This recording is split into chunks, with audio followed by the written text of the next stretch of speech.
on this, and it's exciting, especially to be celebrating the newly published work on Antigona. And I'm looking forward to hearing your answers about this marvelous piece of scholarship. I guess the first thing I was just interested in was your preface, where you talk about how this project began in the stacks of a library. And I was wondering if you could tell us more about how contact with books and archives gave rise to this particular study that you engaged in. Thank you very much for having me. ¿En qué idioma te contesto? En cualquiera, ¿no? En español, o sea, estamos grabando para Chile, ¿no? ¿En español? ¿En castellano?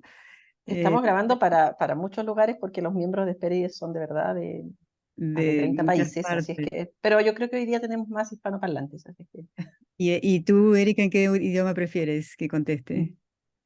Que tú contestes en español. Ajá, ok. Sería Ok. mejor.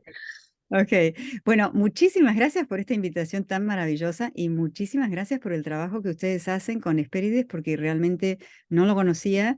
Me metí el otro día en el webpage que tienen y me parece absolutamente fantástico. Y muchísimas gracias por prestarle atención a este libro que me costó muchos años, por no decir cuántos, muchos años de archivo. Tu pregunta, Erika, es una pregunta que nunca me hubiera imaginado que me hicieran, porque para mí el archivo, el descubrimiento del archivo ha sido un paraíso prácticamente. Me he descubierto a mí misma una persona de archivo, cuando no sabía que yo era tan de archivo. Y lo que sucedió allí fue que en realidad nosotros tenemos aquí en Yale acceso directo a los stacks, ¿no? Que es algo que yo descubrí que no en todas las ciudades del mundo existe. Entonces, en el acceso directo al repertorio de libros, digamos, uno se encuentra con unas sorpresas impresionantes. Y una de las primeras sorpresas con las cuales yo me encontré fue con una Antígona haitiana. Yo estaba buscando la Antígona de Marechal, una copia de la Antígona de Marechal. Por supuesto, Brenda conoce muy bien este texto. Y de casualidad encontré, por supuesto, mal ubicado este texto, la Antígona haitiana. Probablemente algún bibliotecario decidió que estas dos Antígonas tenían que estar juntas. Yo no sé cómo sucedió eso, pero lo cierto es que agarré ese libro, que en ese momento era un libro que estaba lleno de tierra, estaba mal ubicado y era muy frágil. Y entendí que tenía en mi mano, en un segundo, había tenido dos Antígonas latinoamericanas, ¿no? Entonces me di cuenta de que tenía que ir al archivo a buscar textos que no estaban circulando, que hay muy poca circulación de estos textos, no solamente en el currículum universitario. Yo creo que en general estos textos circulan más bien, si son textos de teatro, circulan entre gente de teatro, pero no circulan entre instituciones y a través de las instituciones, ¿no? Y yo creo que el teatro es una experiencia maravillosa justamente para hacer esta unión entre la comunidad y la universidad. Entonces me di cuenta de la importancia de que tenía que buscar este tipo, la posibilidad de que existieran Antígonas en otros lugares, como la que me había encontrado con Haití, ¿no? Y también creo que me di cuenta de que sentarme a leer el texto en sí, el texto dramático, más allá de que después hay que hacer toda la traducción al texto de la performance, ¿no? El texto sobre la escena, leer el texto dramático con una lectura cercana, afilada, detallada, te impulsa justamente a encontrar todo aquello que el texto griego no te diría nunca, ¿no? Todo aquello que se ha transformado, metamorfoseado en nuestras tierras, en nuestras repúblicas, ¿no? Las repúblicas de nuestra América, para usar un término que todos conocemos, ¿no? No sé si te estoy respondiendo la pregunta, pero para mí el trabajo de archivo es absolutamente imprescindible. Y te puedo confesar que al terminar este libro me quedé con una tristeza muy grande de no poder acceder, por ejemplo, al archivo boliviano. Intenté acceder al archivo paraguayo, no pude. En general, los colegas paraguayos y los colegas bolivianos me decían que no había escrituras de Antígonas, encontré una sola en Paraguay. pero yo dudo que no haya. Yo creo es que hay que ir a Asunción, a la Biblioteca de Asunción, hay que ir a La Paz y hay que ir a Ecuador, a Quito, a Guayaquil, y buscar en las bibliotecas qué es lo que se encuentra. Y así construir un corpus, porque mi intención, cuando yo empecé a darme cuenta de que lo que yo suponía que eran 6 Antígonas, iban a ser muchas más, me empecé a dar cuenta de que la misión que yo tenía entre manos era construir un corpus. Es decir, eh, extenderme por todo el continente y construir no un listado, no una compilación, sino una especie de un cuerpo que me diera una idea de cómo en la diversidad se ha tomado un personaje mítico griego, y si queremos también decir, bueno, una tragedia griega, porque también está la cuestión de si se ha tomado la leyenda, se ha tomado la tragedia de Sófocles, en qué sentido se ha tomado la tragedia de Sófocles, habrá rasgos de la de Eurípides, la perdida, por supuesto. Em, pero me parecía, cuando empezaron a aparecer Antígonas a través del archivo, me parecía esencial construir un corpus. Y cuando empecé a construir un corpus, me empecé a dar cuenta de patrones que emergieron en el corpus, cosa que me sorprendió profundamente. Ver, yo soy, digamos, mi corazón, primero y principal, mi corazón está en América Latina y segundo, he vivido en 5 países latinoamericanos, así que conozco Latinoamérica como la palma de mi mano, hay pocos lugares donde no conozco. Entonces estoy muy compenetrada con la inmensa diversidad, ¿no? Y la diversidad creo que tiene que ser un aspecto que nos rodee todo el tiempo cuando escribimos sobre América Latina. Lo que me sorprendió profundamente es encontrar a lo largo del corpus que yo iba armando patrones de similaridades, patrones de repetición. Bueno, no sé si frenar aquí o continuar, pero solamente decirte que el que más me sorprendió de todos es que Antígona se imagina como un personaje no virgen.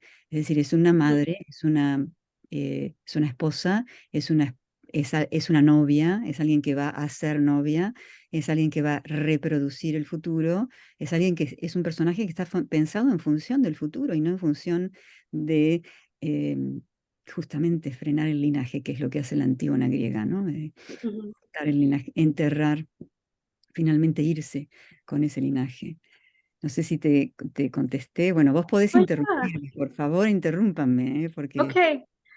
But I think what you gave us is sort of the genesis of a project that then took you very far away, right, from the stacks of your university's library. And I want to leave the question of what patterns emerged for the Q&A, because I think that's a very tantalizing, right, hook for people to sort of follow up with you on. You've already started to talk about this, and some of the things you're saying remind me of my own research in the colonial period, thinking about a tradition that exists across, right, what are now these different countries with their different archives and their different practices.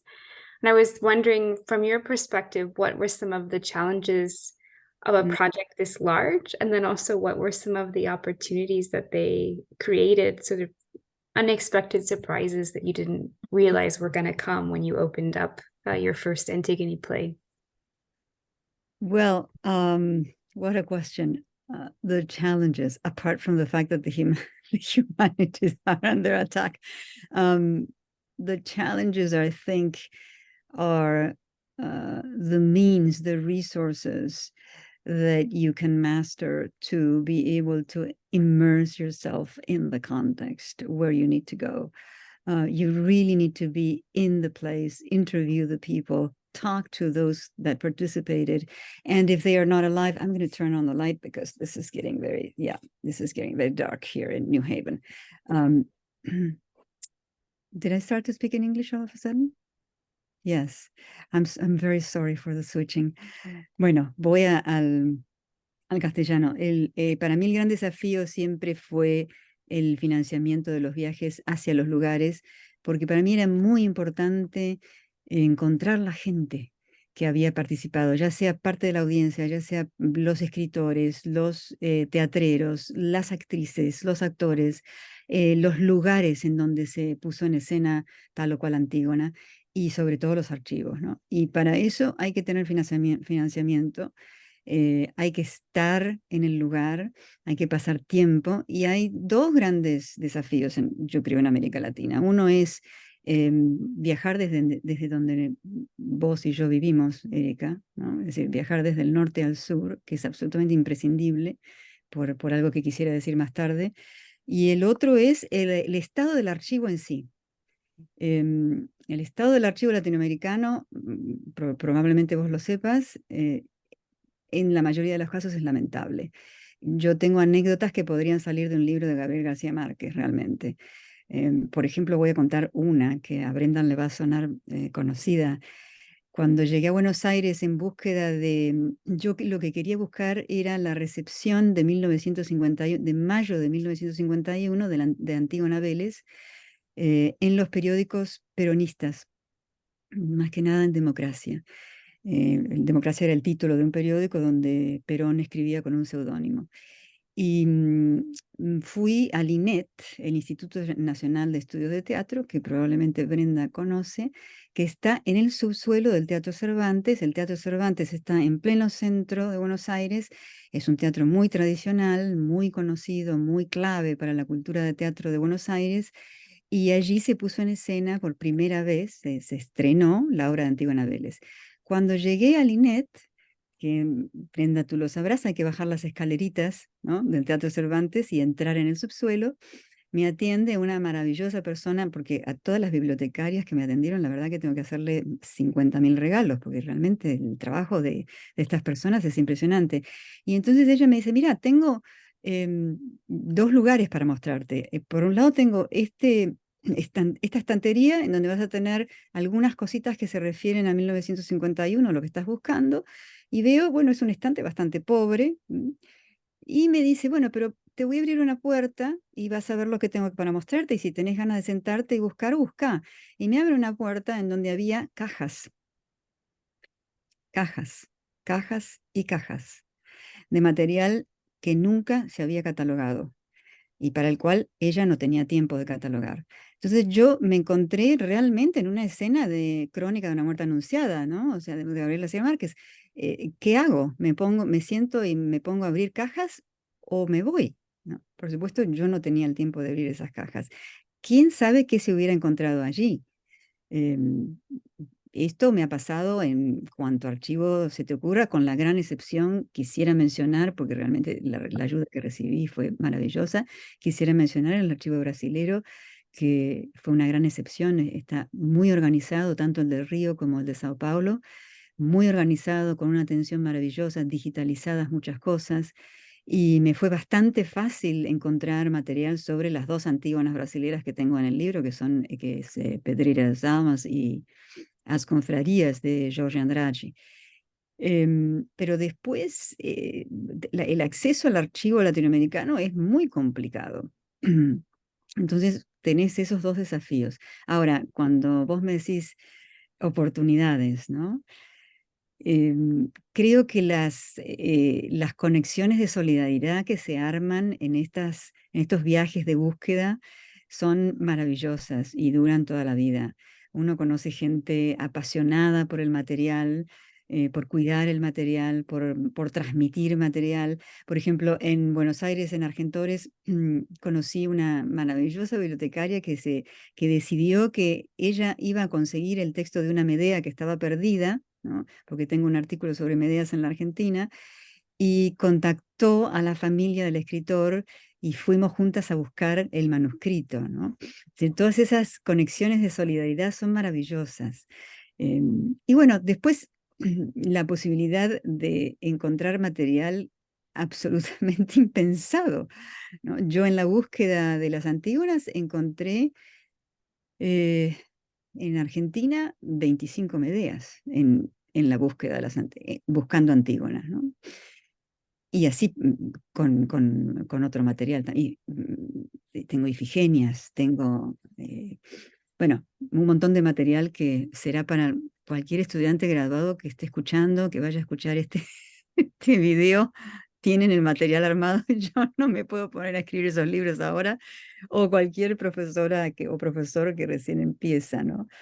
Em,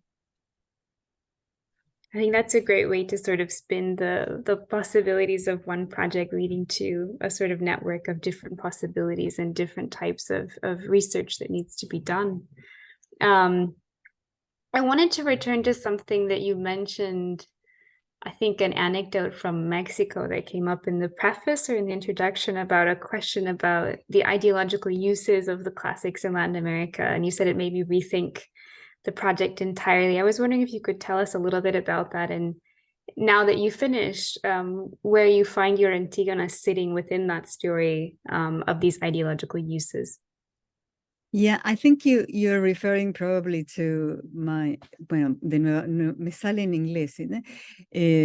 Estás refiriéndote a mi encuentro con Hernán Taboada, que es un colega mexicano que yo admiro profundamente y que en ese momento, estamos hablando de hace más de 10 años, ¿no? En ese momento me mostró su investigación sobre los usos conservadores de el material grecolatino, más que nada latino, en América Latina, con un humor y con una ironía que a mí me fascinó, ¿no? Es decir, cómo alguien podía encontrarle la vuelta a reírse de todos los usos conservadores que este archivo, sobre todo latino, tiene en América Latina. Quiero hacer un énfasis en lo latino, porque a través de Hernán y a través de algunos colegas españoles, me empecé a enterar de que el archivo griego es otra historia, de que aquí lo que hay que, yo creería que cuando uno habla de usos ideológicos, hay que tener en cuenta dos cosas, y ahora voy a tu pregunta sobre cómo cambió mi proyecto. Por un lado, hay que tener en cuenta la especificidad de cada país y de cada estrato social, ¿no? En cada país.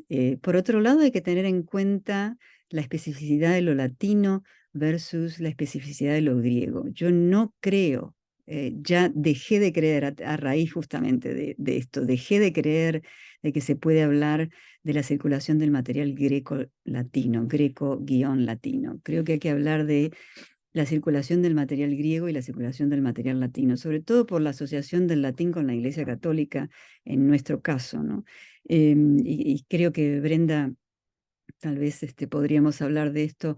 En algún momento te escuché, no recuerdo exactamente en dónde, debe haber sido ayer probablemente cuando estaba viendo los videos de Hespérides, que hablaba sobre la educación del latín. Yo creo que hay un colega en España, Ramiro González Delgado, que tiene una hipótesis sobre la diferente circulación griega, que también lo hablamos mucho con Hernán Taboada, y es que los griegos aparecen mucho más tarde y como eh, algo así como una herejía.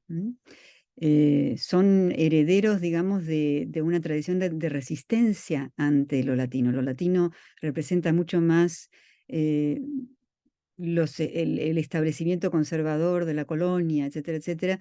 Los griegos, según este colega en España, no tuvieron tanta circulación durante la colonia, ni tampoco inmediatamente después de la colonia. Yo creo que ya con solo pensar en el término democracia, ¿no? Que es de herencia, demos, ¿no? Que es de herencia griega, me parece que ahí tenemos que hacer una especie de diferenciación. Y por el otro lado, quisiera también considerar, y ahora voy al proyecto de mi libro, considerar que a mí la palabra fármacon me parece absolutamente esencial. Es decir, la circulación del material cultural es un fármaco, es veneno y a la vez cura, ¿no? El ejemplo que yo siempre doy cuando enseño Latinoamérica y cuando tengo este tipo de preguntas que vienen de parte del alumnado, eh, es el ejemplo de la Biblia, de los usos de Jesús. En América Latina tenemos el establecimiento del Opus Dei, por un lado, y por el otro lado, la emergencia, y es profundamente latinoamericana, la emergencia de la teología de la liberación. Entonces, tenemos usos completamente opuestos sobre supuestamente un mismo texto, ¿no? Y creo que esto es lo que tenemos que pensar. Creo que a mí realmente el caso de Antígona me resultó un caso específico justamente para argumentar que hay que detenerse en caso por caso y hay que detenerse en diversidad por diversidad, país por país, ciudad por ciudad, pueblito por pueblito, digamos, ¿no? ¿Por qué? Porque Antígona se ha usado fundamentalmente como una figura de resistencia ante la colonia o ante lo neocolonial, uno podría decirlo lo necroneocolonial, ¿no? Que es lo que se instaura después de la independencia o de las independencias en América Latina. El personaje de Antígona, no puedo pensar ni siquiera una sola vez en que se haya utilizado para sostener o para apoyar o para promover un orden conservador. El ejemplo que mayormente los críticos dan, y Brenda sabe mucho de esto, es la Antígona Vélez de Leopoldo Marechal en 1951, pero yo tengo una diferencia con respecto a la lectura de la Antígona Vélez del 51 y con respecto a mis colegas, ¿no? Mis colegas la ven como la única Antígona conservadora, y sin embargo a mí me parece que Marechal en esa pieza está haciendo una crítica profunda a la historiografía neoliberal o la historiografía liberal de la fundación de la Nación Argentina, cuando en la última escena de la tragedia, pues resulta que el personaje de Creonte, el Facundo en cuestión, no mata a Antígona, sino que manda a Antígona montando un caballo negro hacia la tierra pampeana, donde seguramente se va a encontrar con las flechas indígenas. Efectivamente se encuentra con las flechas indígenas, deja que el trabajo de la muerte sea hecho por los indígenas pampas, que en la obra se denominan indios, ¿no? Un sustantivo archi-ideológico, ¿no? Y en la última escena, este Facundo le dice a los pobladores de la hacienda que esta Antígona con este Lisandro van a dar el fruto, van a regar el suelo pampeano de sangre que dará fruto a las nuevas civilizaciones que poblarán y que fundarán la nueva Argentina. Pues bueno, yo digo, la flecha que impregna Antígona es la flecha indígena. Y una cosa que quisiera aclarar también es que cuando leemos estos textos, no se trata solamente de ir al archivo, de buscar la recepción de la época, de buscar datos sobre la puesta en escena, de buscar quiénes eran los participantes de este momento, de qué se trataba la era en cuestión, sino también de hacer una lectura profunda de qué tipo de escritor, con qué tipo de escritor estamos lidiando. Y en el caso de Leopoldo Marechal, Marechal tiene frases con respecto a la raíz indígena de la Argentina que son, que hablan perfectamente de lo que él piensa, de lo que constituye la matriz fundacional argentina, que no es una matriz criolla, que es una matriz mezclada a través de la violencia, ¿no?, con la población indígena. Y ahí creo que estoy un poco en desacuerdo con mis colegas que ven esta Antígona, que ha sido muy criticada, muy estudiada, como una de las pocas, o tal vez la única, instancia en la cual se trata de una obra conservadora. Yo creo que no hay ninguna Antígona conservadora. Creo que me cuesta mucho imaginar alguna metamorfosis de de la mitología griega o de la tragedia griega que tenga usos conservadores. Por eso creo que hay que tener en cuenta el detalle. Aquí hay que realmente ver con lupa cuál es el texto que envenena y cuál es el texto que cura, quiénes son los que lo usan, para qué, cuándo, cómo, dónde, ¿no? Es mucho más dialéctica la cuestión. Eh, no sé si te respondo. Bueno, a ver si te respondí en español.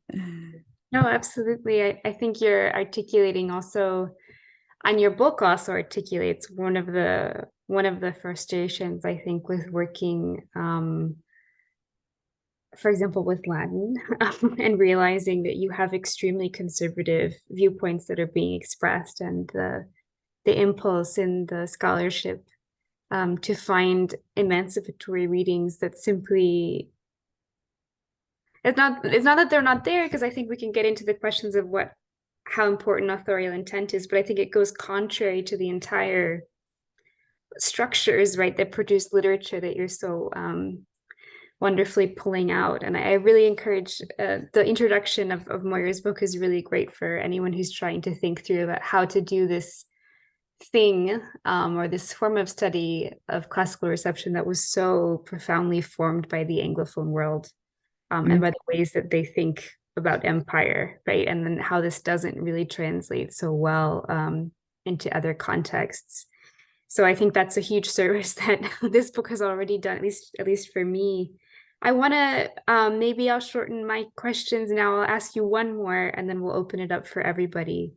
And that's that, unsurprisingly, a book on Antigonas, as you come to the close of your research and the conclusion, you start to talk about gender violence, right? From the problems of feminicidio, right, to the rights of women more generally in Latin America. And I was wondering about how the work on the plays began to intersect with your other area of study in gender studies, the collaborations that you have with UNAM. And I wonder if you could talk about sort of bringing that project to a close, as from my perspective, your sort of work on that front, on gender studies and gender violence in Latin America, really started to grow. Te voy a contestar español esta vez directo, me acordé. Te quiero decir una cosa con respecto a los usos ideológicos para completar un poco lo que estaba pensando, y es que cuando vos me preguntaste, Erika, el comienzo de esto, cuando yo me encuentro con la Antígona haitiana y cuando conozco a Hernán en México, la conversación que tuvimos fue justamente cuando yo le contaba, él me contaba con mucha ironía y con mucho humor los usos del latín en Colombia, por ejemplo. Y yo le decía, mira, yo tengo una Antígona que es material de la antigüedad, material traído por la colonia, que es haitiana y que es una ceremonia vudú. Y que no solamente es una ceremonia vudú, sino que está escrita en creol haitiano y que estuvo puesta en escena durante 3 días en el Teatro Rex de Port-au-Prince, ¿no? de la capital de Haití, y que al tercer día se mueve hacia afuera, hacia el campo, y se pone en escena ante la verdadera audiencia, el verdadero público que Félix Marisol de Roy tenía en mente, que eran los campesinos. Entonces, lo voy a decir en inglés, talk about an emancipatory use of Antigone, right? Es impresionante cómo la transformación de esta Antígona es completamente emancipatoria. Utilizar el vudú y utilizar el creol haitiano, juntarlo con material que se supone que era francófilo, elitista, etcétera, etcétera. Lo más cómico de este caso es que en el capítulo 2, cuando yo hablo de la Antígona haitiana, cuando voy a París a buscar datos sobre la recepción de esta puesta en escena en 1959 en el Teatro de las Naciones, ¿con qué me encuentro? Con que los franceses dicen, no es una tragedia griega. Los haitianos tendrían que haber traído otro tipo de teatro, básicamente, ¿no? Bueno, pero volviendo a tu tema, en realidad yo te tendría que contestar al revés. Yo hace muchísimas décadas estoy comprometida con el movimiento feminista. Yo empecé muy joven, yo era muy joven y tuve un cargo en el Ministerio de la Nación de Salud y Acción Social, en lo que en ese momento se llamaba la Subsecretaría de la Mujer, cuando Alfonsín, el gobierno de Alfonsín en Argentina firmó la CEDAW, la Convención por la eliminación de toda forma de discriminación contra las mujeres. Entonces tengo una larguísima trayectoria y creo que en realidad mi acercamiento a Antígona tiene que ver más con mi compromiso con el movimiento feminista y con leer a esta figura y a muchas figuras femeninas de la mitología griega a través de los lentes de los movimientos de mujeres y de los movimientos de disidencias sexuales en general, ¿no? Creo que viene por ahí la historia y fue muy determinante para mí leer Antígona desde el movimiento de Madre Plaza de Mayo, con el cual yo estuve muchas veces muy cerca, por supuesto como parte de la generación que fue la generación de los derechos humanos en Argentina. Creo que la búsqueda, la búsqueda por los familiares desaparecidos, ¿no? La búsqueda por los que no están enterrados, por los que no se encuentran, por los que se han dejado para que las aves y los perros los coman, eh, o para que los peces del mar los destrocen. Esa búsqueda, esa búsqueda por lograr ese entierro, creo que inmediatamente me trajo a la cabeza las figuras de la tragedia griega, ¿no? Creo que muchas mujeres en el teatro que yo entrevisté en América Latina tuvieron la misma conexión. La conexión fue a través de, sobre todo estoy pensando en un diálogo que yo tuve con Patricia Ariza en Colombia, fue a través justamente de conectarse con esa búsqueda por el cuerpo desaparecido, el cuerpo no enterrado, ¿no? Entonces, lo que pasa, Erika, es que el corpus que yo armé efectivamente sí termina en el siglo XXI con una puesta en escena muy clara, muy explícita con respecto a la violencia de género. Es absolutamente impresionante cómo el corpus a mí me permitió hacer todo el corpus latinoamericano, me permitió hacer una especie de periodización y em, digamos, a pesar de que el prólogo es 1824, del cual puedo hablar más tarde si quieren, pero la primera parte del siglo XX y hasta más o menos los 60 es un periodo muy nacionalista en donde se trata de recuperar los olvidados de la nación, ¿no? Los olvidados de aquellos proyectos liberales, ¿no? Del siglo XIX que se fundaron en base a la exclusión de ciertas capas de la población, ¿no? Y estas Antígonas de los años 50, 60 tienen que ver con esto. Luego vienen Antígonas revolucionarias, la de Puerto Rico, por ejemplo, del 68, y luego vienen Antígonas que tienen que ver con la desaparición, efecto de las dictaduras del Plan Cóndor, del Cono Sur, en general de las dictaduras de la Guerra Fría, uno diría. Y a partir, yo te diría, del siglo XXI empieza a haber una puesta en escena explícita de la violencia que se realizó durante 2500 años sobre el cuerpo de Antígona. Y el cuerpo de Antígona representando eh, todo el movimiento de mujeres que hoy en día nos ha puesto en la conversación pública permanentemente la cuestión de la violencia contra el cuerpo femenino o el cuerpo de la disidencia sexual, ¿no? Es muy claro en el corpus. Yo realmente te tendría que decir, casi te diría que no lo estaba buscando, que lo encontré de prepo, se me saltó de prepo, y a raíz de las puestas en escenas del siglo XXI, volví a ver la Antígona, la tragedia de Argia de 1824 y todas las Antígonas del siglo XX a través de este lente. Las volví a ver porque en las Antígonas del siglo XXI lo que sucede en escena es que aparecen fuertes colectivos de mujeres, aparecen hermandades de mujeres, o fraternidades, o sororidad, en realidad no sé cuál, sororidades es una palabra que es un anglicismo. Aparecen alianzas entre mujeres en escena, puestas en escena. Y entonces volví a releer todo el corpus y me di cuenta de que en 1824 Varela, Juan Cruz Varela, que es un poeta de la Revolución de 1810 en la Argentina, escribe una obra de teatro en donde la Antígona griega ya está muerta. Es decir, acá creo que hay una clave de lectura para nuestros mundos post-independencias, o si se quieren llamar postcoloniales, yo no uso esa palabra, yo uso la palabra neocoloniales, pero nuestros mundos neocoloniales, creo que hay una clave de lectura fundamental, que es la matriz del corpus de Antígona, empieza con la Antígona griega muerta, ¿no? Ella ya está muerta, y la protagonista de la tragedia de Juan Cruz Varela es una madre, es Argia.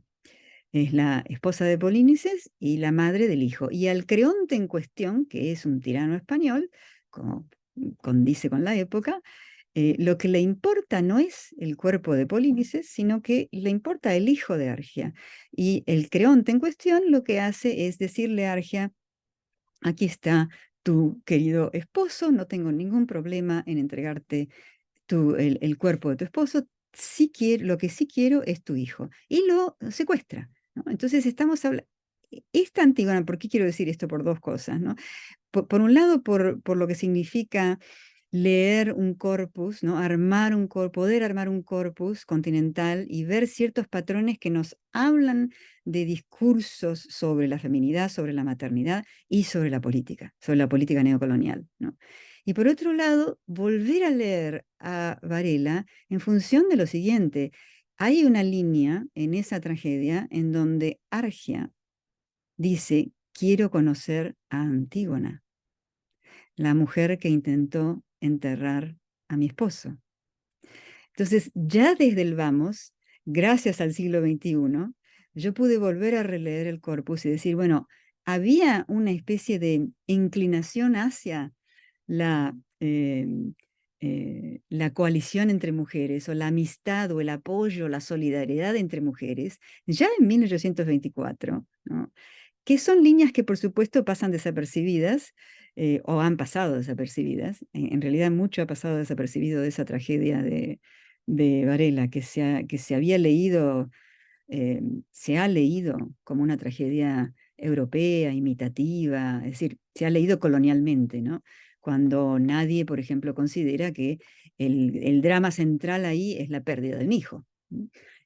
No el entierro del esposo. No sé si te contesto, ¿no? Pero es muy, sobre todo también porque hay una especie de resurgimiento del teatro documental, y en América Latina hay un fenómeno que a mí me parece fascinante, que lo hablé muchísimo con un gran amigo, colega, teatrero en Colombia, eh, Sandro Romero, que hablábamos justamente de que el teatro documental en América Latina, y no sé si esto sucede en Europa, la verdad que no lo sé, calculo que sí debe suceder en África, eh, ha puesto en escena no ficcionalizaciones, ¿m? De la historia al estilo documentalista, sino que ha puesto en escena a las víctimas de los conflictos armados. Entonces, el teatro en el siglo XXI se ha convertido en una palestra política.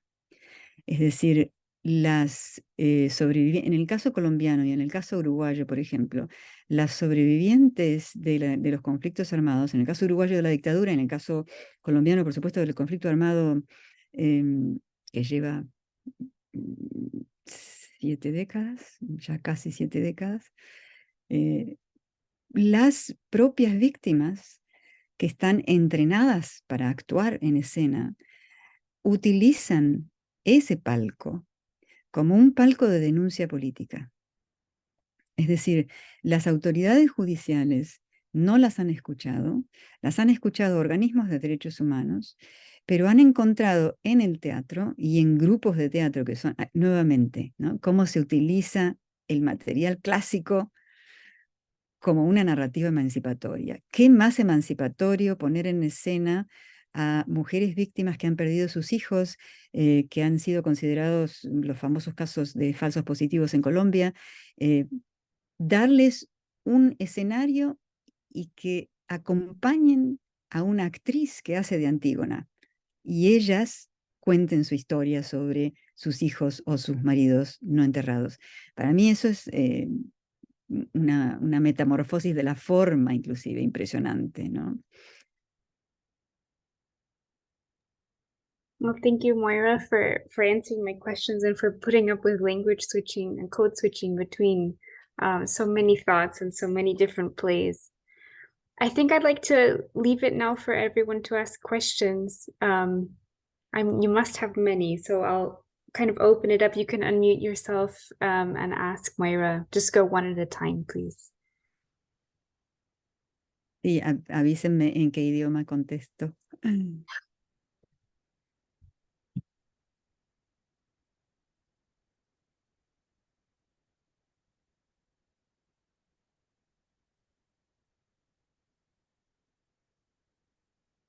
You could also type a question if you feel more comfortable putting a question in the chat. Bueno, si nadie quiere comenzar, yo doy el puntapié y después ojalá que se animen, porque me imagino que deben tener hartas preguntas o comentarios. Muchas gracias, Moira, por esto que fue conformándose como una exposición a partir de las preguntas, donde nos dejaste entrever muchos aspectos sumamente interesantes de tu libro y de tu investigación, ¿no? Porque esta fue una tremenda investigación, como tú dijiste, de muchos años. Y yo quería primero preguntarte un poco para también introducir más detalladamente tu libro a quienes están presentes, por el corpus. O sea, nos has hablado bastante, nos has dado algunas pistas, pero más específicamente, ¿cuál es el corpus que abordas en tu libro y por qué lo escogiste? Ujú. Tiene que ver con la primera pregunta. Gracias, Brenda. Y qué placer reencontrarte. Tiene que ver con la primera pregunta que me hizo Erika realmente. ¿Qué es lo que estaba disponible, ¿no? Yo en la introducción, si no recuerdo mal, tengo un párrafo en donde digo, es un corpus incompleto, necesariamente incompleto. Realmente yo quería viajar a Paraguay y quería viajar a Bolivia, ¿no? Y también estuve en México, estuve en Puerto Rico, pero quería viajar a Martinique, en donde se puso en escena una obra de Antígona, pero no pude llegar. Y realmente el corpus fue armado en función de las cosas que iba encontrando, casi te diría accidentalmente. Tenía en mi mano unas 10 Antígonas, digamos, bastante conocidas, o algunas no tan conocidas, otras más conocidas, y podría haber seguido la sugerencia de un colega en el Departamento de Literaturas Comparadas, un gran colega, un gran amigo, que me sugería, bueno, basta ya, sentate, escribí el libro, listo, 10 capítulos, o 6 capítulos, o 7 capítulos, y estás lista. Y a mí me picó mucho la curiosidad realmente de ir a conocer cómo había circulado esta obra en América Latina, porque cada viaje que yo hacía encontraba algo nuevo. Te diría más, todavía hoy sigo encontrando cosas nuevas. Cosas que no pudieron entrar en el libro porque por supuesto tuve que poner un límite, tenía fecha de entrega, bueno, ¿cómo empezó todo? La verdad que te tendría que decir, el puntapié inicial fue verla a Teresa Rally poner en escena la Antígona, que es tan increíblemente brillante, lo que hace con la Antígona peruana. Ella la puso en escena en Nueva York y en Yale en el 2005 o 2006, si no me equivoco. Y ese fue el puntapié inicial, y el puntapié siguiente fue el que me preguntó Erika, de ir a buscarla de Marechal, que yo sabía, por supuesto, que existía, ¿no? Como tú también has trabajado, y encontrarme con la haitiana. Y cuando me encontré con la haitiana dije, tengo que buscar en el Caribe, tengo que buscar en México. Me fui primero a los grandes países, ahí sí tengo que confesarte por dónde era más fácil llegar, ¿no? A dónde llegaba más fácil, a los lugares en donde tenía colegas, en donde tenía amigos. Y después fui entrando en otros lugares. Me encontré, casi te diría de casualidad, con Puerto Rico y con el hecho de que en Nueva York vive Pablo Córdoba, que fue el director de la obra en 1968. Tener la posibilidad de entrevistarlo varias veces fue un lujo totalmente inesperado, ¿no? Y a raíz de esta gente que está que está hace muchos años en el teatro, me fui enterando de otras obras. Es muy difícil la búsqueda en el del siglo XX se me hizo muy difícil porque, por supuesto, no hay material visual, no hay datos de internet, por supuesto. Todo es infinitamente más fácil a partir de los años 90, 95, 96 en adelante por la existencia de internet. Y la cuestión del siglo XIX se me hizo complicadísima. Honestamente, yo creería que alguna, algún estudiante graduado tiene que tomar el siglo XIX porque a mí se me hizo imposible. no pude entrar, no pude encontrar, no pude encontrar ni siquiera citas, ni siquiera notas a pie de página que me indicaran por dónde andar, más allá de encontrar la de Varela. Y creo que hay un trabajo muy importante por hacer del siglo XIX, porque no puedo creer que no haya nada del siglo XIX, habiendo habido ese precedente de Varela. Y del siglo XX te cuento, por ejemplo, eh, accidentes en Buenos Aires. Yo no sabía de la existencia de la tragedia que escribió David Cureses. Yo no sé si tú la conoces, La cabeza en la jaula.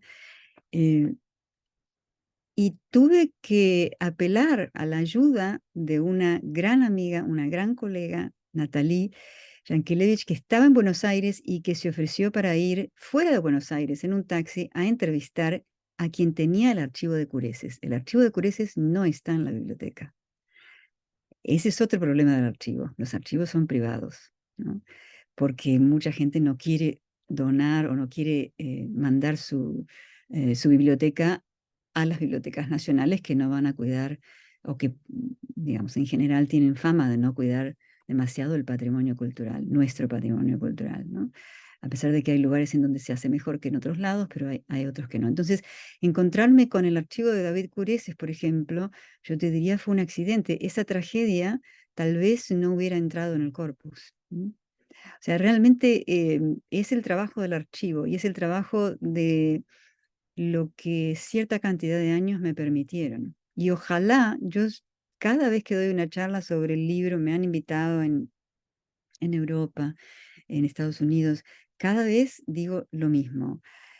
Realmente, si hay algo que yo quisiera transmitir, es el inmenso camino que hay que recorrer y que está completamente abierto para todos los estudiantes graduados o graduades o profesores, investigadores que recién empiezan. Hay un archivo inmenso por descubrir, no hay nada hecho realmente. A los tumbos me encontré con 10 Ifigenias, ¿no? Pero a los tumbos realmente. Entonces, si me decís si hay una lógica del archivo, una lógica del corpus, en realidad es post facto, ¿no? Es decir, cuando me encontré con las Antígonas que había logrado los laureles, como dice el himno argentino, los laureles que supimos conseguir, ahí me puse a organizarlo. Y el trabajo de construir el corpus fue más que nada el trabajo de organizar el material que tenía y organizarlo por periodización, por periodo, y organizarlo temáticamente. Logré distinguir, por ejemplo, la cantidad de madres que aparecen, la cantidad de hermanas que aparecen, la cantidad de colectivos de mujeres que aparecen. Volviendo a la pregunta de Erika, logré volver a leer a través del siglo XXI, volver a leer la tragedia de Cureses que se escribe en 1963 y que me di cuenta, un poco tarde pero a tiempo, de que es la primera vez que se pone en escena un colectivo de 6 mujeres, porque las Antígonas de Cureses son 6, lideradas por un personaje histórico, La Pola, un personaje histórico de la independencia, de las guerras de la independencia de Colombia, pero él pone en escena 6 mujeres trabajando juntas para recuperar esa cabeza decapitada que estaba colgada en la plaza, ¿no? Entonces, es un trabajo que la gente que viene después de mí tendría que, ojalá que puedan completar y seguir armando. Y si no es con Antígona, que sea con Medea, con Casandra, con Ifigenia, eh, con personajes mitológicos que, que la gente vaya encontrando. Hay alguien que está trabajando Edipo, por ejemplo, hay un colega mexicano que trabaja un poco de Edipo. Yo no trabajé para nada Edipo, me dediqué fundamentalmente al caso de Antígona por la cantidad, porque no dejaba de encontrar Antígonas realmente. Y se van armando redes muy solidarias, ¿no? Porque en el camino te encontrás con gente que está pensando, Moira está investigando sobre Antígonas, acá encontré una Antígona, mirá qué sucedió aquí sucedió esto, acá sucedió... Y así se iba armando la red.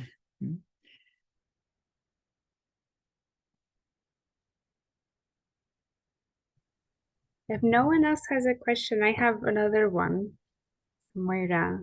Y And again, you can use the chat if you want. In your book, you use cannibalism as a metaphor for thinking about how classical works are reimagined, remade. You also use rumination.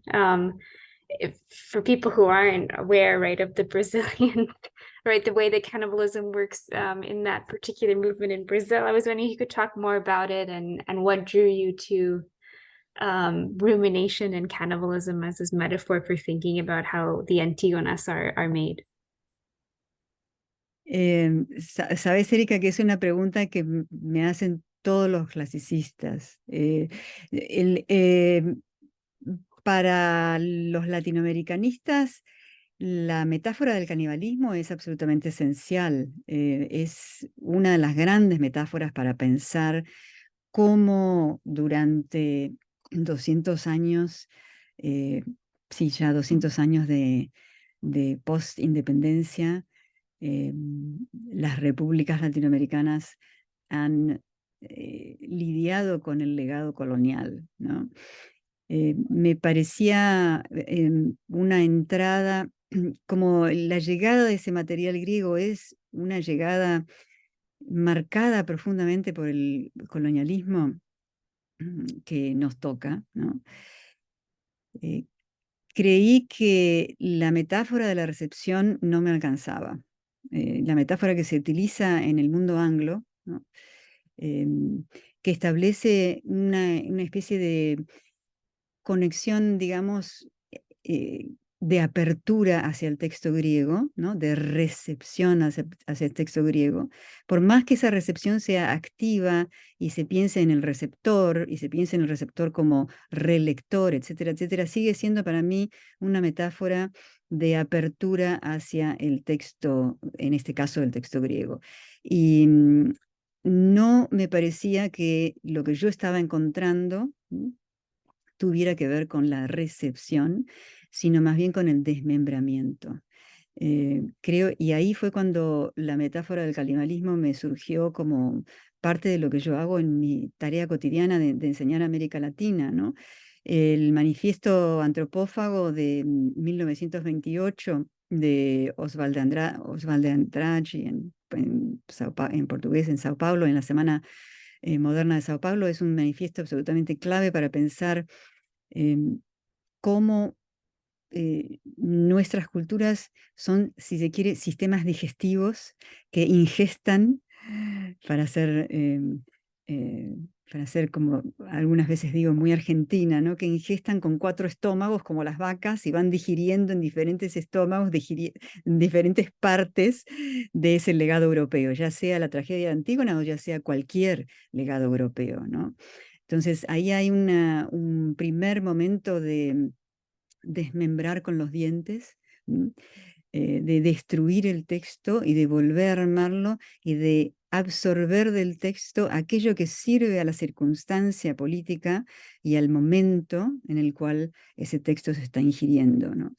Creo profundamente que todos estos materiales, cuando se habla de escrituras vernáculas, se habla de fragmentos de estos materiales. No hay, yo tengo mucha resistencia, por ejemplo, a lo que he visto mucho en el campo anglófono, de comparar tragedias in toto, ¿no?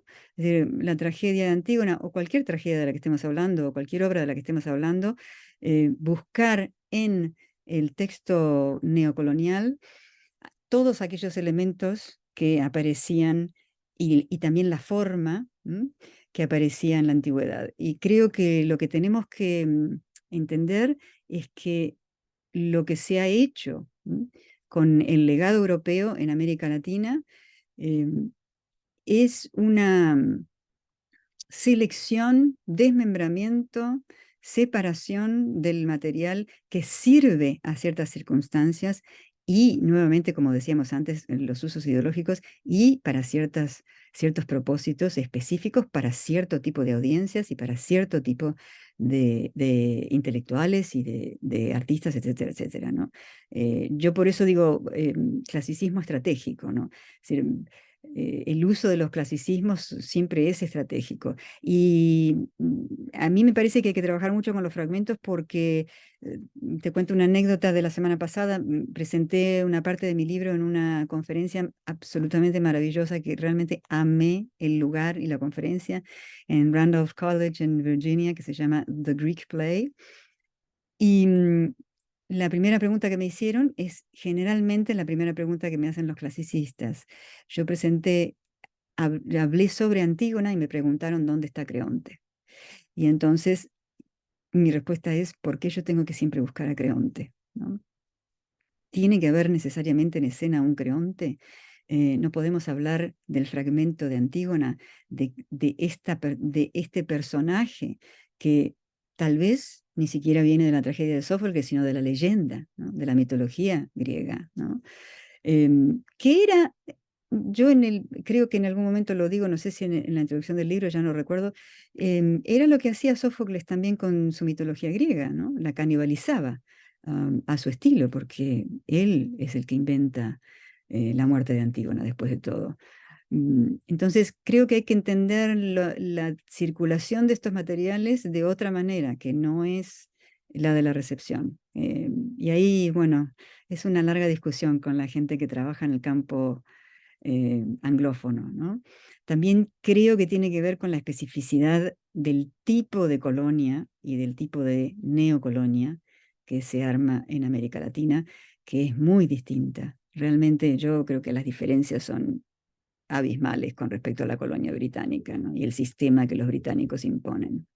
Y estudiar, gente como vos, Erika, que trabaja justamente con el periodo colonial, estudiar la especificidad de la colonia en América Latina es absolutamente clave para entender cómo se puede pensar la escritura vernácula. Y nuevamente insisto en la escritura vernácula porque no me gusta usar la palabra reescritura como si hubiera una escritura original, ¿no? Me parece que sería volver a pensar en que existe un original que probablemente se considera el de Sófocles, cuando Sófocles no era, no era nada original, sino que estaba brevando de su, de su contexto mitológico. Y creo que hay que salir de una reacción, casi te diría, mecánica, automática, que yo encontré muchísimo en mi conversación con los clasicistas en el campo anglófono, que es volver siempre a, entre comillas, a aquel texto verdadero, aquel urtext, ¿no? El texto griego original, como si hubiera una especie de medalla de oro para ese texto y todos los textos que vienen después son pálidas imitaciones o no alcanzan a ser tan importantes como ese texto. Yo creo que hay que salir, hay que romper ese círculo. Me parece que ese círculo es un círculo colonialista, ¿no? Pero bueno, tal vez da para otra conversación, ¿no?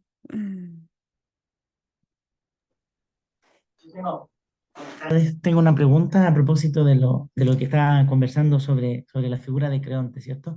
Pero no pensando en la comparación con Sófocles, sino que leyendo las Antígonas latinoamericanas del siglo XX y las del principio del siglo XXI, yo tengo la impresión de que Creonte se va difuminando, ¿cierto? Como que al principio es el dictador que está ahí y evidentemente después desaparece y, por ejemplo, en algunas versiones colombianas se difumina o se parte en dos personajes y después ya ni siquiera está. Entonces quería saber como políticamente cómo se lee esa idea de que como el mal o qué sé yo, el dictador o el enemigo en la actualidad, en el siglo XXI, por ejemplo, se nos ha difuminado y ya no sabemos, digamos, contra quién discute Antígona o parece que es contra un sistema más grande. Y respecto a quiero hacer otra pregunta junto con esa, pensando en los elementos que se han borrado, ¿cierto?, de Antígona, y que me parece muy interesante, que también en las Antígonas contemporáneas más del siglo XXI o incluso unas anteriores, hay muchos elementos que uno podría decir que están en Sófocles y que están en otras obras y que son como más polémicos sobre la figura de Antígona que ya no están. ¿cierto? Como que Antígona, cuando uno la lee, el personaje, en la figura dramática en Sófocles es un personaje que muy contradictorio, ¿cierto? Que el momento cuando dice, bueno, solamente voy a enterrar a Polinices y lo hago solo por él, ¿cierto? Y tenemos la Antígona del siglo XXI que es todo lo contrario, es por todos los cuerpos, ¿cierto? Que están perdidos, no solamente por el Polinices que es mío, ¿cierto? Entonces, ¿cómo ha sido ese tránsito de esos elementos que se han perdido, pero que en esos silencios, digamos, en esa ausencia, también hay un contenido político muy interesante? Yo no podría estar más en acuerdo contigo. Muchísimas gracias. No sé, Francisco, ¿no? Muchísimas gracias por esa observación y porque realmente creo que estás percibiendo justamente algo de en lo que yo insisto, ¿no? Em, ¿Dónde vas a encontrar el creonte de la antigua Grecia en el texto de Sara González o de Sara Uribe, perdón? Em, em, Vamos a poner, si estabas hablando de Colombia, no sé si estás en Colombia, ¿no? Yo estaba hablando de una obra que se llama Donde se descomponen las colas de los burros, de Carolina Vivas, Ajá. que tiene, digamos, muy parecido a lo de los falsos positivos también, y ahí como que la figura de Creonte se divide entre como el patrón, el sacerdote, digamos, el alcalde de la ciudad, pero se difumina ya. Sí, yo creo que habría que pensar nuevamente en el momento estratégico político en el cual se utiliza la figura de Antígona. El momento colombiano, el que yo conozco, del cual yo escribí, que es el caso del Teatro de la Candelaria, ¿no? Lo que ha hecho el Teatro de la Candelaria con varias escrituras de Antígona en realidad. Creo que en el caso colombiano, tal vez el público que asiste a este tipo de teatro ya no necesita ver este Creonte, necesita ver la resistencia, ¿no? Entonces, ¿qué es lo que te pide la urgencia política? Yo en la introducción hago mucho hincapié justamente en que nosotros como investigadores tendríamos que fijarnos específicamente en la urgencia del momento, porque considero, ahí tengo una frase que utilizo en la introducción, considero que las figuras griegas que nosotros estamos tomando son puntos de llegada y no puntos de partida. El mundo anglófono trabaja con la Antígona griega como punto de partida. Es decir, tú dices, bueno, aquí había un Creonte, aquí había un coro, ¿no? Aquí había la Antígona que no entierra los argivos, ella entierra a su hermano. Y trabajar con la Antígona como punto de partida para llegar a América Latina es justamente lo que yo estoy tratando de desarmar. Y estoy tratando de decir, bueno, ese movimiento que yo veo muy asentado en los estudios clasicistas anglófonos, desde nuestro punto de vista, desde el punto de vista, si uno quisiera decir más descolonial, ¿no? Estoy usando la palabra en español, ¿no? Creo que hay que pensarlo al revés, es decir, llegamos hacia la figura de Antígona a través de una urgencia política en donde se nos presenta esa memoria, ¿no? Como memoria de resistencia. Entonces, en ese contexto que tú estás hablando, yo no conozco esa obra, pero en ese contexto, ¿es necesario verdaderamente poner en escena a un creonte o no están acaso completamente claros los creontes? En el caso de Satizábal, cuando él pone en escena a las 6 madres de Soacha, que justamente una de ellas es víctima de un falso positivo, es un caso de renombre internacional muy dramático. em, Ella en un momento, en el transcurso de la obra, en un momento acusa directamente, con nombre y apellido, al policía y al coronel, no me acuerdo si es un coronel o un general, alguien que estuvo involucrado en el caso de hacer desaparecer a su hijo, que encima de todo era un hijo discapacitado, que nunca, a quien lo acusan de pertenecer a la FARC y que nunca, por supuesto, habría podido irse a trabajar con la FARC, según su madre. Es un caso terriblemente dramático. Ahora, habría que pensar en esta obra, el Creonte que nosotros venimos con la memoria de los estudios universitarios, etcétera, etcétera, tal vez sea ese nombre, esa denuncia con dirección, dónde trabajaba este señor, qué nombre tenía, qué cargo tenía, a qué lugar lo ascendieron, porque a uno de ellos a que lo ascendieron de cargo. Habría que pensar que esas son las figuras del Creonte. Ahora, nuevamente, ¿son esas las figuras del Creonte? En realidad, si uno pensara en el Creonte griego empieza siendo un hombre bastante razonable, ¿no? Razón de Estado, bastante, el primer discurso de Creonte se considera entre los clasicistas, yo no soy clasicista, pero creo, acá tengo a Erika y a Brenda, creo que se considera casi unánimemente un discurso eh, bastante razonable y que se transforma a lo largo de la obra en un discurso disparatado, por así decirlo. Eh, Ese Creonte del inicio de la obra no aparece en ninguna Antígona de América Latina. Ninguna. Ese Creonte está desaparecido. Entonces, si bien Varela en 1824 tiene la necesidad de nombrar al tirano español, porque estamos hablando de 1824, que es la batalla de Junín y Ayacucho, son las últimas dos batallas en donde los españoles finalmente se expulsan del territorio, físicamente quiero decir, se expulsan del territorio de América Latina. Varela tiene todavía la necesidad de mencionar al Creonte tirano, ¿no? Ahora, en el siglo XXI, ¿qué queremos recuperar si traemos la memoria de Antígona? ¿Qué nos conviene? ¿Para qué nos sirve Sófocles? ¿No? Es como me decía una escritora uruguaya, nosotros no estamos trabajando para Sófocles, Sófocles trabaja para nosotros, ¿no? Hacemos que Sófocles trabaje para nosotros. Esa línea me pareció maravillosa, ¿no? Entonces, de esa memoria de Antígona, vos recuperás lo que te interesa en ese momento, que es la resistencia de estas mujeres, ¿no? Por eso creo que también se pierde la ambigüedad que vos traes, Francisco, que es fascinante para mí. Fue fascinante notar y te agradezco porque eso es algo que yo no escribí en el libro, así que te toca escribir a vos un artículo de cómo el patrón que aparece en el corpus justamente es un patrón de una Antígona completamente decidida, que no tiene ningún momento de duda, y que se decide a enterrar todos los muertos, ¿no? Empiezan siendo hermanos, empieza siendo el compañero de lucha, empieza siendo el héroe, empieza siendo el mártir, terminan siendo los hermanos, los padres, los familiares y después, por supuesto, las mujeres.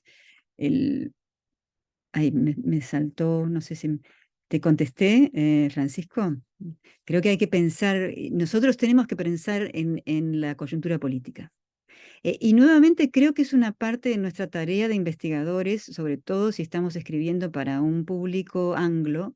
em, Creo que tenemos que pensar en traer al mundo anglo formas de entender la producción artística nuestra como producción cultural y producción de conocimiento, para también desmantelar el otro circuito colonial que está muy establecido, que es que se estudia desde el norte sobre América Latina, pero no desde América Latina.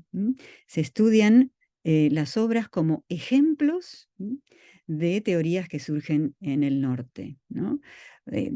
Nuevamente en la distribución de la producción económica mundial, desde la teoría de la dependencia en adelante, se sabe que el extractivismo es lo que nos toca en América Latina, en África y en Asia. En América Latina se produce desde café hasta azúcar, etcétera, etcétera, pero la tecnología resulta que la produce el norte. Bueno, ese es el circuito que hay que desmantelar, ese es el circuito contra el cual hay que luchar. Eso es un circuito de comprensión completamente colonial. Entonces yo quisiera que cuando uno va a estudiar estas obras, realmente los investigadores se metan de lleno en el momento político y entiendan qué trabajo político, qué trabajo filosófico, qué trabajo de conocimiento están haciendo, están produciendo este tipo de escenarios, ¿no? En el caso del teatro, por ejemplo, para mí la transformación del escenario en un estrado político, en una arena política, en donde inclusive puede haber un episodio de resistencia política, puede haber un ataque, puede haber las sobrevivientes En el contexto uruguayo, por ejemplo, decían que para ellas estrenar la obra como sobrevivientes de la dictadura uruguaya, ponerse en el escenario y estrenar la obra en Montevideo, para ellas había sido la primera vez que el público las había escuchado. Y se armó un debate público sobre esto. Entonces, creo que meterse en la urgencia política y en la producción de conocimiento para atender esa urgencia es absolutamente importantísimo. Vos hablas de la desaparición de la selectividad de Antígona. El coro, ¿qué pasa con el coro, no? El coro vuelve a aparecer en una forma muy transformada en el siglo XXI, cuando se arman estos colectivos de mujeres, en el caso de Antígona estoy hablando, ¿no?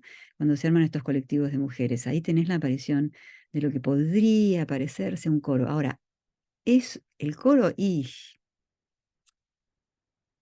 no creo, nuevamente, hay que pensar como puntos de llegada en vez de puntos de partida. No sé si te contesto. eh, y gracias por el dato de la obra que tengo que leer.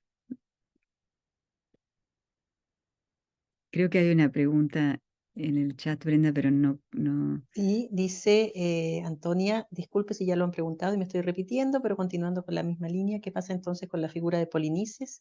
¿Se transforma en una figura colectiva de la misma forma que Antígona tiene una significación colectiva de resistencia? Gracias. Qué excelente pregunta, Antonia. Te quiero contar que me hicieron esa pregunta en Alemania, exactamente la misma pregunta. ¿Cómo habría que pensar la multiplicación del cadáver de Polinices?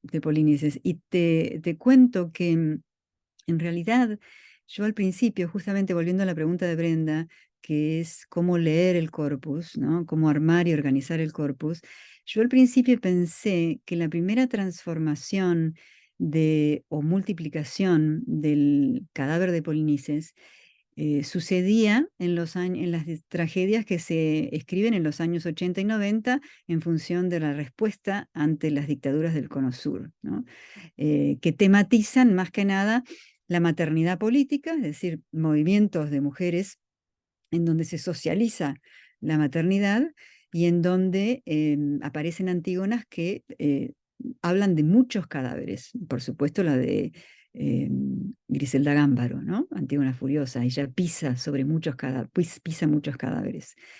Ahora, fíjate tú que me vuelvo a leer el corpus, ¿no? O sea, el trabajo de relectura y reorganización del corpus, y me doy cuenta de que la primera vez que aparece la multiplicación del cadáver es en 1958, cuando en Nicaragua Rolando Steiner escribe, o Steiner se diría en Nicaragua, escribe Antígona en el infierno.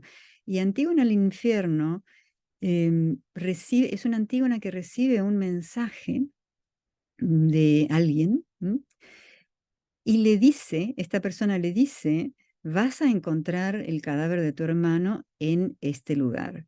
Y en realidad lo que ella tiene que hacer es desenterrar, desenterrar el cadáver de una tumba colectiva, de una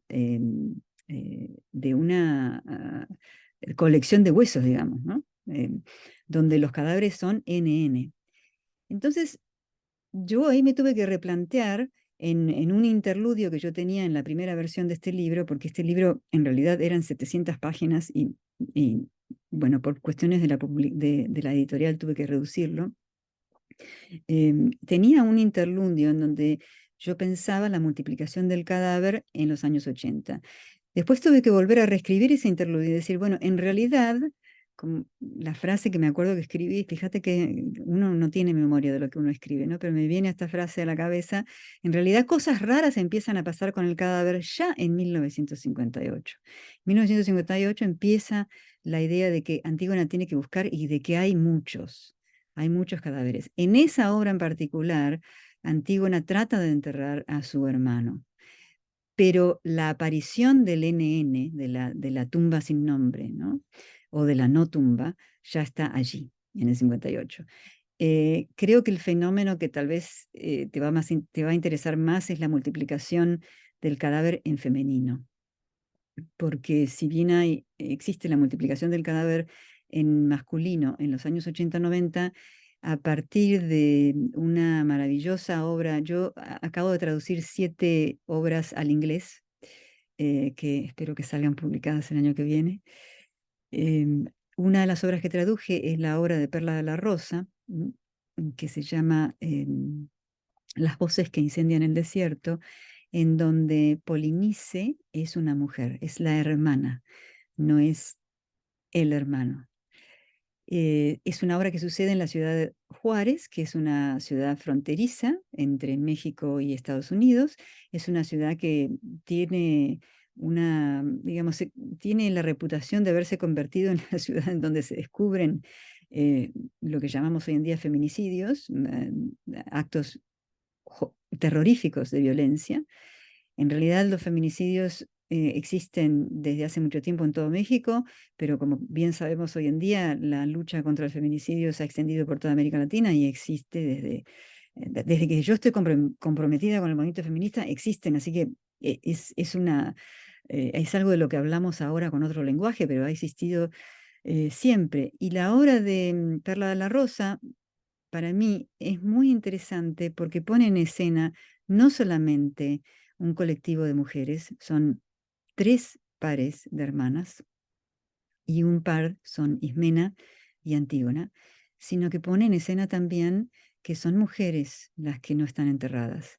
Y cuando hay una escena en donde Antígona entra en la morgue buscando a Polinice, su hermana, ella dice, hay 200 cadáveres, ¿no? O sea, estamos hablando de la búsqueda de todos, todas y todes, diríamos hoy, ¿no? No sé si te contesto.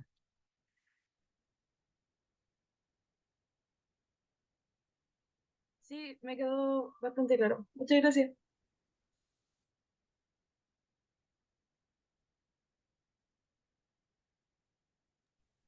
Sí, yo tengo otra pregunta.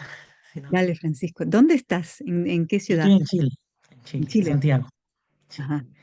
Tengo una pregunta a propósito del problema, volviendo un poco al principio de los archivos y de la dificultad de encontrar el material, ¿cierto? Yo también he estado trabajando como recepciones de tragedia y es muy difícil encontrar las obras, ¿cierto? He tenido que también escribirle por correo a las autoras, a los autores para que me faciliten los textos. Entonces, no sé cómo ves, o sea, cómo ves eso del campo cultural, porque a propósito de la idea de tratar de reconstruir este camino y de trabajar, digamos, desde Latinoamérica y pensar estos textos, aquí, por ejemplo, en Chile, y no sé si y es una pregunta de curiosidad por esa búsqueda de archivos y de los textos, ¿cierto?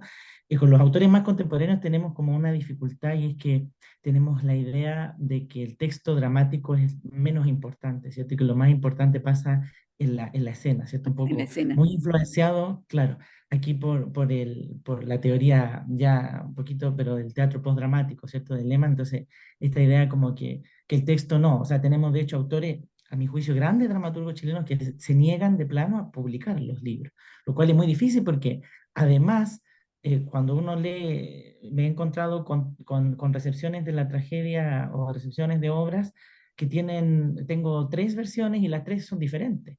¿Cierto? Pero no hay una fijación del texto, digamos, que yo pueda decir, bueno, este sí es digamos, el último, digamos, más depurado, no lo sabemos, digamos, estamos como a ciegas en eso. Entonces, no sé si eso se replica en los demás campos culturales latinoamericanos, en los que has podido explorar, digamos, porque aquí en Chile esa es una gran dificultad así como de inicio.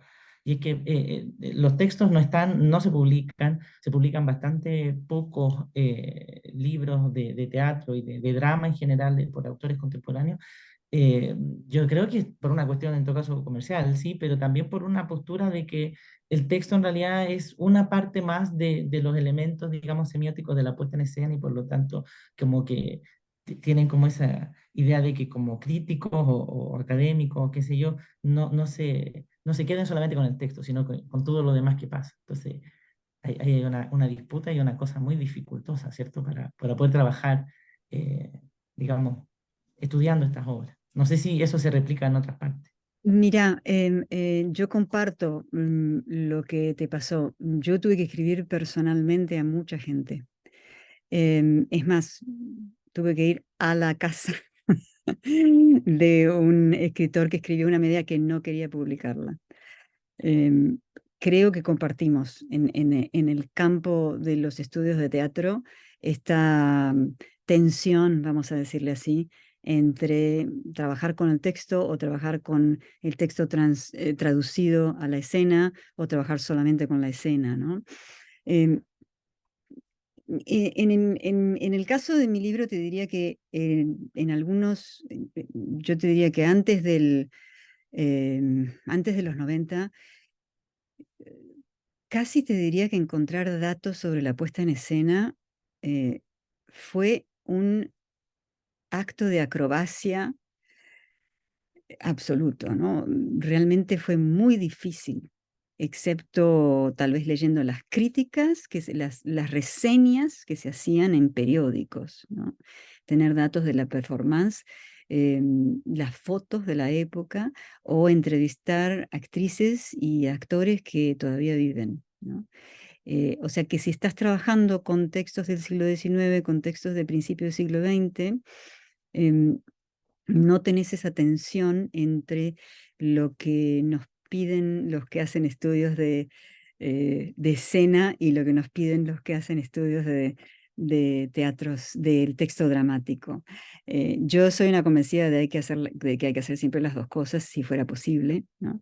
De que por un lado está la traducción del texto dramático y por el otro lado la traducción a la escena y por el otro lado la traducción de la recepción que tiene la audiencia en ese momento político, que se traduce en reseñas, escritos de la época, etcétera, etcétera, ¿no? O sea, es una triple o cuádruple traducción que hay que buscar.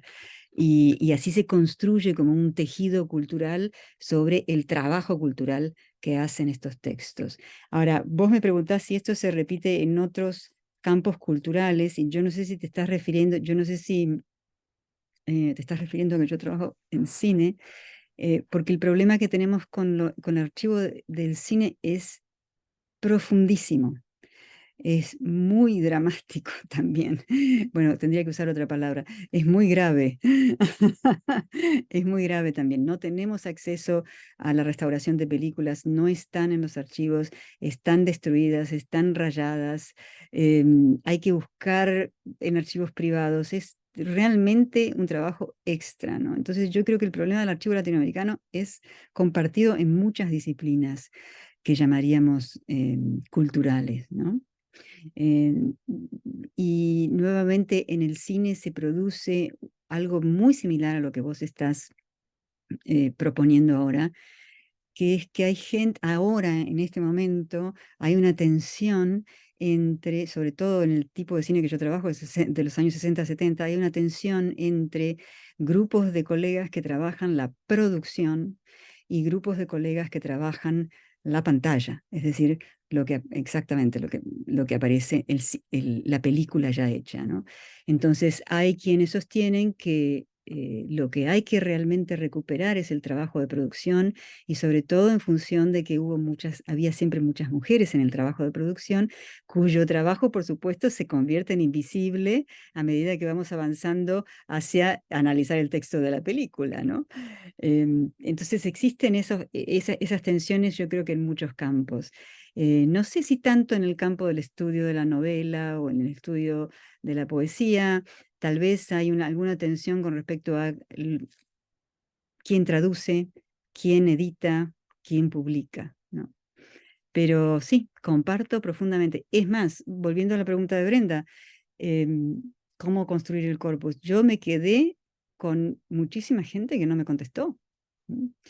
Yo tenía datos, por ejemplo, de que se había escrito una Antígona en Tucumán, por ejemplo, y nunca pude lograr que me contestaran un correo. Tampoco pude lograr viajar, ¿no?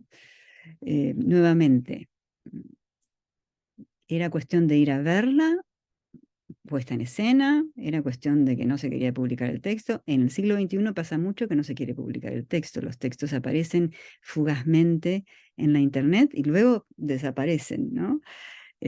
Hay videos de reproducciones, eso está genial para nuestro trabajo, pero es cierto, todavía. Pero yo creo que el trabajo es nuestro, o sea, sobrecae digamos, en nuestros hombros, ¿no? Recuperar el texto dramático y el trabajo de la performance, el trabajo escénico, como texto también a analizar, como texto semiótico a analizar, ¿no? Te la estoy poniendo más difícil, me parece. No, no tengo soluciones. A mí realmente te digo, el problema del archivo latinoamericano me sorprendió por dos razones. Una por la dificultad y otra porque entendí finalmente por qué hay tantas conferencias sobre los archivos en América Latina, cosa que yo antes no entendía. Antes de meterme en este proyecto, yo no tenía idea de por qué tengo tantos colegas y tantos amigos que hacen maravillosas conferencias con respecto al estado de los archivos latinoamericanos. Ahora lo entiendo profundamente.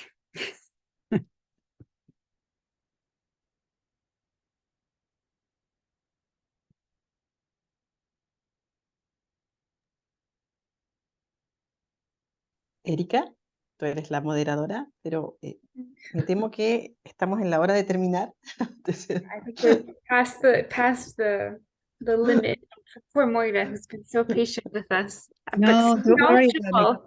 No, Thank you don't worry so about me much. at all. No, it's a pleasure. Es un placer. No, es un placer estar con ustedes y conversar, tratar de recordar lo que escribí, porque les va a pasar. Yo creo que, Brendan, supongo que te habrá pasado que todo escribís el algo tiempo. y Y que no cuesta, quiero volver a mirarlo. no, cuesta volver, ¿no? Algo que salió ya del escritorio cuesta volver. Pero bueno, volver sobre las preguntas, tal vez con una nota que yo quisiera remarcar, que es que los que trabajamos, las personas que trabajamos en América Latina, tenemos un doble esfuerzo que hacer. Me parece que por un lado es recuperar el archivo, armar el corpus, construir el campo, llenar el campo de datos, ¿no? Y proponer formas de lectura que den a conocer cómo América Latina es un campo de producción de conocimiento y no es un campo de producción de materia prima, ¿no? Creo que es una tarea complicadísima. Yo, la verdad que nunca dejo de espantarme de la sorpresa de que significa estar presentando material latinoamericano y siempre encontrarme con la misma eh, el mismo tipo de resistencia o de actitud de, bueno, o somos exóticos, o todo es un solo país, América Latina es un solo país, produce un solo tipo de cultura, ¿no? Siempre sucede lo mismo, en fin, ustedes saben a lo que voy, ¿no? Pero es verdaderamente un trabajo maratónico, poner en escena la increíble diversidad de la producción de conocimiento latinoamericano. Y sobre todo, ¿sabes también? Ahora que estoy pensando, Francisco, una pregunta que me hicieron en Europa y creo que tuvimos una conversación maravillosa, sobre todo poner en escena en el mundo anglo el hecho de que el campo artístico en América Latina es un campo en donde se genera teoría política, en donde se genera filosofía.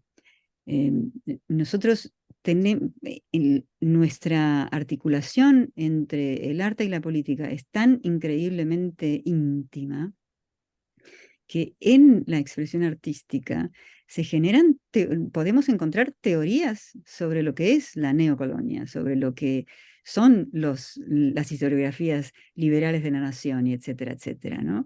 Yo en este libro pongo una hipótesis a trabajar, pero siempre insisto en que las obras culturales no deben ser tomadas como ejemplos de, ¿no?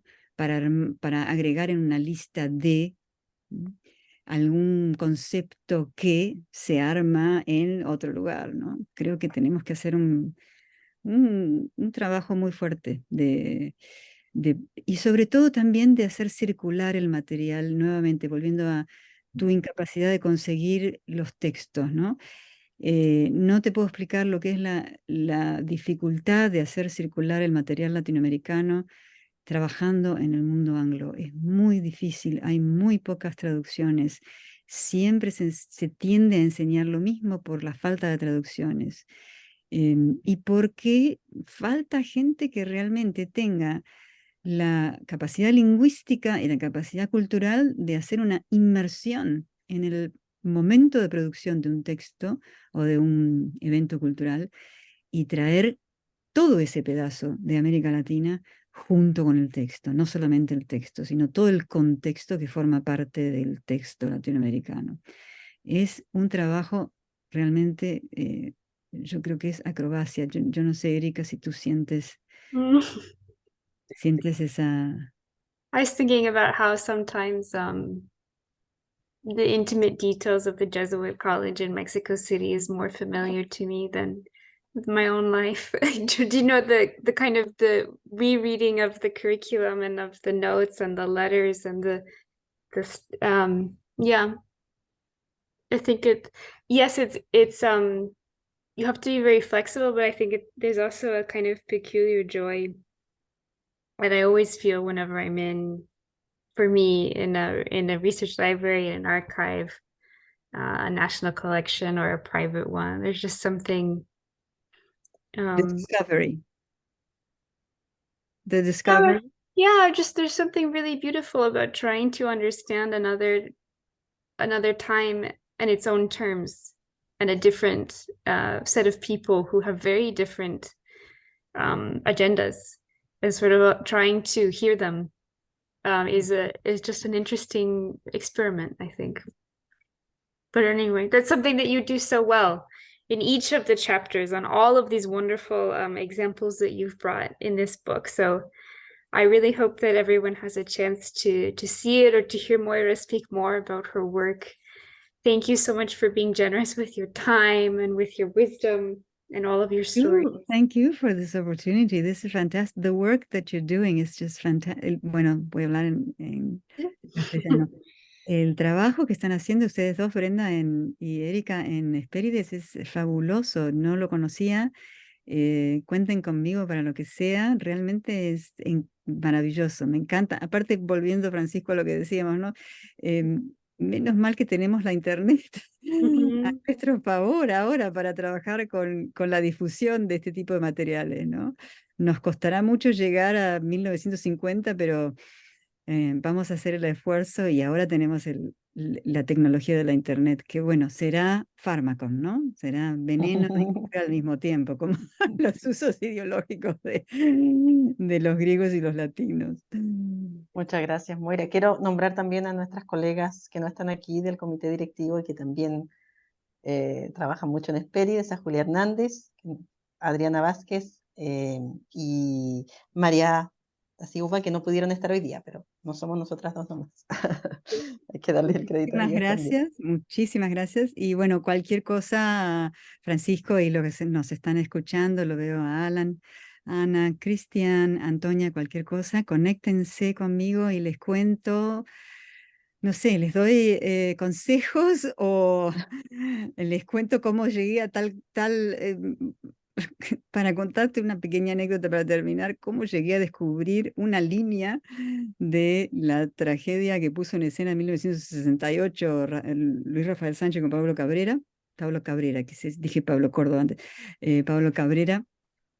Descubrí una línea en donde se mencionaba la guerrilla y tuve que ir a buscar al archivo qué tipo de guerrilla era y pude descubrir, abrir completamente una escena que nunca nadie había prestado atención en esa obra, sobre la especificidad concreta del momento en que se pone esa obra en escena en el contexto colonial de Puerto Rico en el 68, en el contexto de la lucha anticolonial, ¿no? Así que bueno, cuenten conmigo para lo que necesiten. Para mí es un placer estar con ustedes y cualquier cosa que necesiten que yo colabore, por favor. A la orden, como se dice en Venezuela, pero...